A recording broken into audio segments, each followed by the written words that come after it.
Good morning guys. May takip pa yung ating tainga. Ayan. Yan ang hindi ko naman masasabing bad news. Guys,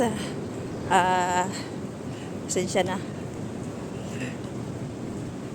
Naoperahan tayo sa tainga. So bali, matagal ko ng problema to guys. Bali 2 years ago kinansel ko yung operasyon dito. Tapos ginawa ko rin nung bigla. Tapos itinuloy ko rin kasi lumalala yung sitwasyon ng tainga ko. So aware ko na lang sa mga gumagamit ng headset. So yan. Pero okay naman siya. Bali 2 days and 1 night ako sa hospital. Tulog din ako. Tapos may 4 siyang tawag dito. 4 siyang tahi. Tapos sa ngayon meron pa siyang nakapasak sa loob na sa 19 pa siya maaalis. Ayan guys, kumusta? Thank you. So yan, para tayo ay makapag-upload ng makapag-update tayo sa ating YouTube channel. And yan yung aking, hindi ko masasabing bad news kasi madating talaga sa buhay ng tao yung magkaroon tayo ng karamdaman. Yan. So i-share ko lang yung aking nangyari sa aking kahapon. So maganda naman yung naging share ko lang ng konti yung nangyari sa wedding ko kahapon. Pero hindi ko sana ikukwento, pero yan. Ang init. Hindi na ako nakapag-video sa reception dahil kaya namang ako yung bride tapos ikaw yung bride tapos magbi-video ka sa sarili mo. Parang kakahiya naman dahil siyempre may mga bisita. Kaya ako ang walang video. May video lang sila sa akin noong ceremony. Pero igagawa ko rin ng isang video yun. Yung mga ngayon ang ididikit ko dito yung mga picture lang doon sa registration ng kasal kahapon. Anyway guys, lahat tayo ay about sa family, about sa ating health. Yun ang pinaka-importante, yung health natin at about sa family. So wala naman sigurong naghahangad sa atin na yung masira yung ating pamilya, at hindi naman na tayo naghahangad ng nakakailang kasal tayo sa buhay natin habang tayo nabubuhay. So kasal ako sa Pilipinas pero nakapagpa-divorce naman ako. Almost 2 years na tayong divorce. So kaya pinagpa-divorce din naman niya ako na hindi ko rin actually hiwalay naman ako ng 12 years na akong hiwalay sa asawa ko. Ayan. So siya naman nagpa-divorce na lang din siya. Mas matagal yung divorce niya kaysa sa akin. Gawa ng yung asawa niya hindi pumirma. Sa akin pumirma naman. Kasi may hinabol siya sa akin. Pero anyway, ibinigay ko naman para sa katahimikan ng lahat, sa karapatan ng bawat isa. So yan guys, naglalakad tayo ngayon dito. Sakit na. Napuwing ako.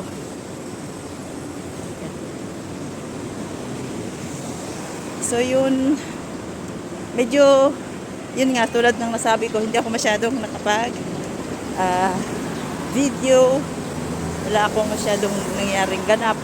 Dahil yun nga, unang-unang karoon ako ng sakit. Last week na operahan ako. Ayan, medyo busy sa trabaho rin. Kahit nakasick leave, kailangan magtrabaho. Pero bababa na rin ako sa amo ko next month. Kasi iniintay na lang yung kapalit ko. Ayan.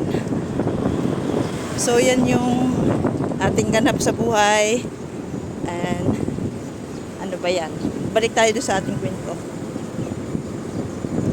So yun yung napakaganda sana ng pamilya ko. I-enjoy tayo till the end ng ating buhay sa ating mga asawa. So yun yung pinakamagandang gift sa mag-asawa, yung hanggang sa dulo ng buhay magkasama, hindi sana nagkakahiwalay. Yun yung pinakamaganda talaga, as in. Pero pagka doon naman tayo sa ibang side, malungkot isipin, ayaw man nating gawin, kaya lang minsan kailangan gawin dahil hindi naman natin pwedeng hindi naman tayo pwedeng umiyak habang buhay. Dahil siyempre, karapatan din naman nating maging masaya sa ating buhay. Ayan. So, sure lang natin na, pasensya na guys. Ganito yung boses ko kasi may pasak pa yung tainga ko may nakasaksak pa sa aking tainga na isa. Kaya pero parang barado yung aking boses. Ito lang yung aking nakakarinig na maayos sa ngayon. So, sure lang sana natin na kung tayo nag-asawa, sana ayun yung pinagpipray ko na sana hindi na rin ako nagkamali, nag-asawang muli, tapos sana naman ay hindi na tayo nagkamali. Pero itong boyfriend kong ito is this coming July, 5 years na rin naman kami. So mahaba na rin yung aming pinagsamahan. Pero hindi ako nagdi-discriminate ng mga Pilipino, ha. Hindi. Kasi mga Pilipino sobrang mapagmahal mga Pilipino. Maging babae, lalaki, sobrang mapagmahal ang mga Pilipino. Tulad natin na sacrifice tayo sa ating pamilya, kung gaano natin sila iniidolo yung ating mga asawa. Kaya lang minsan parang kailangan pa lang, aywan ko lang kung kasi nabago yung sitwasyon ko, na-adapt ko yung ibang kagaya dito, na-adapt ko yung salitang, napag-aralan ko yung salitang asawa mo siya, may karapatan ka lang. Pero hindi mo pag-aari ang asawa mo. Oo, may karapatan ka lang. Sa Pilipinas kasi ganun tayo eh. Parang may karapatan ka na pagmamayari mo ang asawa mo. Para bang nahawakan tayo sa leeg na hindi ka pwedeng gumawa ng ganito, hindi ka pwedeng ganito kasi pag-aari kita. Parang hindi ganun eh. Sa aking nung una ganun. Pero nung huli, yung umiiyak na ako ng umiiyak sa sitwasyon, para naano ko sa sarili ko na sabi nga, hindi naman tayo habang buhay na iiyak. Kailangan din nating, sabi nga, ang purpose ng buhay para maging masaya. Pero kung may chance tayong sumaya, wala tayong inaapakan na tao at nasa legal na sitwasyon, siguro sa akin, sa ginawa ko, para sa akin, karapatan ko din lang naman siguro maging masaya habang buhay sa natitira kong buhay. At yung may makasama tayo sa ating pagtanda, kahit medyo matanda na siya sa akin. So bali ang nagkap namin ay 12 years, pero mas malakas pa siyang tumakbo kaysa sa akin. Yan. So yan, isisingit ko na lang yung mga picture namin dito sa gilid, kaya dito ako sa gilid. Yan. Ano pa ba? Excuse. Yan, may iisa naman ang aking anak, second year college, sa August, third year siya. Kinukuha niya ay biologist. So siya naman, maging asawa ko ngayon, sa pangalawa ha. Dalawa siyang anak pero parehas na siyang nagtatrabaho. Isang